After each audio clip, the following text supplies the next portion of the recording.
So the other day I put out a post and I asked if anyone wanted me to make a video or a long form video about debunking William I'm gonna try to pronounce his name right. William Dalrymple. I think that's how you say it. I'm not sure though. But anyway, debunking him on his claim that Buddhism has capitalist origins and that Buddhism is a religion strongly linked to capitalism and trade. These are his words exactly. I'm gonna show you the video here because I don't edit my videos. I don't feel the need to edit them, so I'll show you them here, and then I will go over, and then I will watch it again off camera, and I'll pause in between, and I will debunk him as the video plays. Counterintuitively, we have this idea in the West of Buddhism being this very otherworldly religion. It is. It's actually a religion strongly linked to capitalism and to trade. And the first inscriptions that we have, Buddhist inscriptions we have in it, it's the merchant classes who are not only subscribing to it, but carrying it around the trade routes. So it passes as quickly as it does because there's this nexus between the merchants and the Buddhist monasteries. So, for example, in Andhra Pradesh, there's a very nice inscription of a man who calls himself a Mahanavika. Now, Mahanavika in Sanskrit means a great sailor. And he gives a little bit of his life story. And he says, the monks lent me enough money to buy a boat. And here I'm recording that I've repaid their debt with interest, which as agreed. So the monks had an interest rate. And they had slaves too, we know from other inscriptions. So this idea of this otherworldly religion, all religions are in the world and take on the world. And Buddhism is no exception to that. So anyway, the Buddhists are very much part of the trading world, and Buddhism travels on the trade networks. It's the kings and the ruling classes like Hinduism, because Hinduism, although we have post-Gandhi this idea of Hinduism associated with ahimsa and non-violence, in reality, in the classical and early medieval period, Hindu kingship is all about being a successful warrior. You want to be like Lord Ram. You want to be like Arjun in the Mahabharata. You want to be like Lord Krishna with his chariot. And kings do not like Buddhism because it requires them to be non-violent, and there's no point being an early medieval king if you're not a warrior. Counterintuitive. Okay, so again, I'm gonna watch this. So I've let you watch that now, and I'm going to watch it again off camera and talk as it plays. So hopefully you'll be able to hear, and hopefully you'll be able to understand what I'm saying as it plays. So this idea in the West of Buddhism being this very otherworldly religion.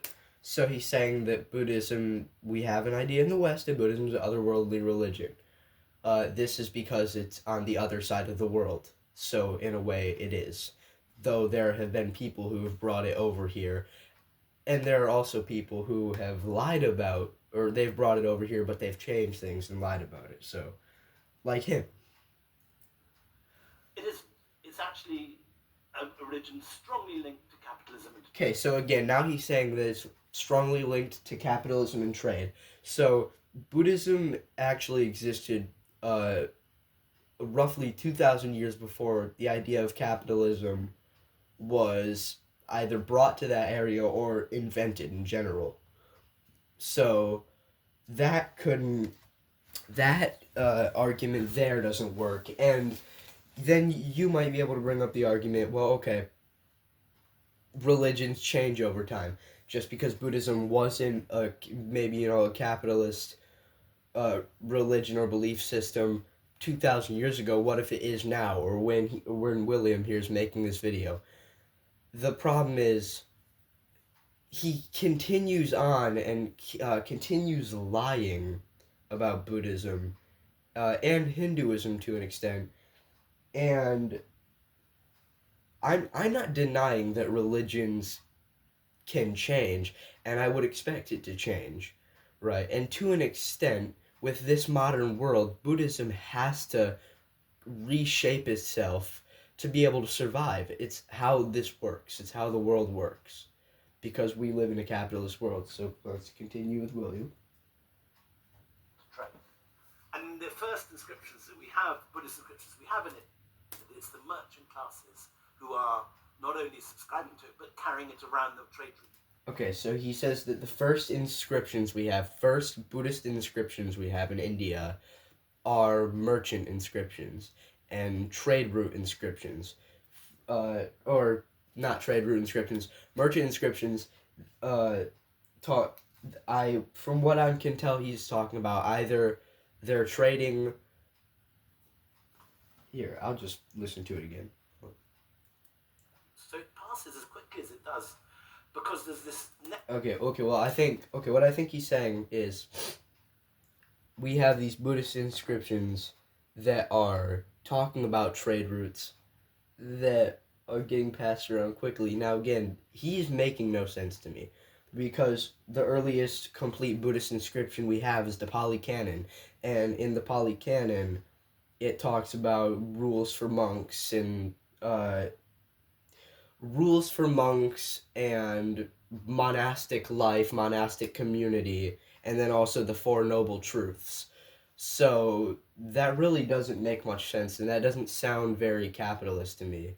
And it also doesn't sound. It doesn't. There's nothing in there that sounds or has anything to do even remotely with merchant. With the job of a merchant or trade routes. I'm trying to look for the right word here, but and this guy says he's a historian and author. So if the comment in this video if you want me to buy one of his books and actually read it, because I'm genuinely curious to see what this guy's books are. If he's a historian and he doesn't even know that capitalism was invented 2,000 years after Buddhism. So I'm not gonna go into the rest of this video because this video is 7 minutes long, and also that was what I wanted to get into in my post. That's what I mainly talked about, how he was lying about Buddhism, right? Because to an extent he is right about early Hinduism and how you want to be a good warrior, right? Like Lord Rama or Arjun, right? To an extent, I guess he can be right there, but also I could debunk his Hinduism if I felt like it. This video is more about Buddhism though, and again, if you want me to buy one of his books and actually read it, and share my thoughts about it, comment.